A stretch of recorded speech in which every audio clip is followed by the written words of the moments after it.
All right, great. We've prepared our dependent variable. Now let's focus on the independent variables. We mentioned that we need to have only dummy variables as dependent variables. For discrete variables like external ratings, purpose of the loan, home ownership, and so on, we can use their categories straight away. These are the dummy variables we created in the preliminary pre-processing. If we have too many categories or two similar categories, we can bundle up several dummies into one. Now, continuous variables also need to be turned into dummy variables. But how can we decide where one category ends and another starts? Take annual income, for instance. It ranges from 0 to very large values. One way to bundle them is to place people with annual income from 0 to 10,000 in one category, people with annual income from 10,000 to 40,000 in another, and so on. But we may decide to have entirely different categories with totally different cutoffs. In reality, there is a well-established methodology to turn continuous variables into categories. Once they are categorical, we proceed by bundling them up depending on their properties. This process is called fine classing. Let's explore an example. So, if we expect a variable to range from 0 to 100, such as the debt-to-income ratio, we could split into 50 categories with 2% width each, 0 to 2, 2 to 4, 4 to 6, and so on. These initial categories rarely matter, as later we will bundle them up nonetheless.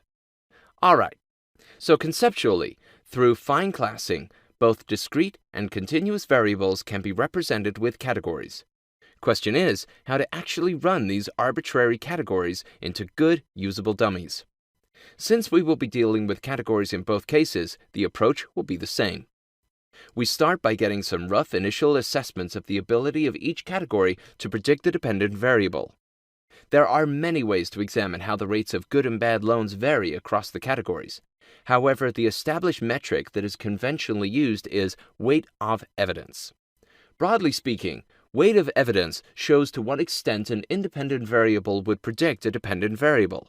In other words, how much evidence does the independent variable have with respect to differences in the dependent variable? More specifically, weight of evidence shows the extent to which each of the different categories of an independent variable explains the dependent one. Let's see how it is calculated. The formula of the weight of evidence is the natural logarithm of the ratio of the proportion of observations of the first type of outcome of the dependent variable that fall into the respective category of the independent variable and the proportion of observations of the second type of outcome of the dependent variable that fall into the respective category of the independent variable. This is not very intuitive. Therefore, let's see how this formula translates to our problem. The two types of outcome are non-defaulted, or good, and defaulted, or bad. So, the weight of evidence would be the natural logarithm of the ratio of the proportion of goods from the total number of goods that fall into the category to the proportion of bads from the total number of bads that fall into a category. To make it crystal clear, let's make this example even more specific. Say we want to calculate the weight of evidence for the independent variable education. Education has two categories, higher education or no higher education. From the 4,600 borrowers with higher education, 4,000 are good and 600 are bad. From the 15,400 borrowers with no higher education, 12,000 are good and 3,400 are bad. Now, there are 16,000 good borrowers in total and 4,000 bad borrowers in total. The proportion of good borrowers who have a higher education is 4,000 divided by 16,000, or 25%. Respectively, the proportion of good borrowers who don't have higher education is 12,000 divided by 16,000, or 75%. Similarly, the proportion of bad borrowers who have higher education is 600 divided by 4,000, or 15%, and the proportion of bad borrowers who don't have higher education is 3,400 divided by 4,000, or 85%.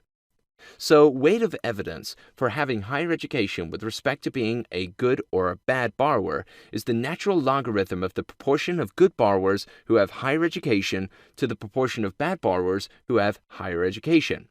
That is, the natural logarithm of 25% divided by 15%, or about 0.51. Similarly, we can calculate weight of evidence for having no higher education. It is the natural logarithm of the proportion of good borrowers who don't have higher education to the proportion of bad borrowers who don't have higher education. That is, the natural logarithm of 75% divided by 85%, or about minus 0.13. Okay, great. Note that the further away from zero the weight evidence, the better the category in differentiating between the two outcomes of the dependent variable. This example was quite simplistic, but still managed to convey the idea of weight of evidence. This brings us to the last important notion, coarse classing. Coarse classing is the process of constructing new categories based on the initial ones. Throughout our course study, we will deal with variables that have 5, 6, or even 50 or more categories. Based on the weights of evidence, we will combine them into bigger categories. Usually, we prefer categories that have similar weight of evidence to be bundled together. In this way, we lower the number of dummies and improve our PD model. All right. In the next couple of lessons, we will actually perform these techniques in Python. Thanks for watching.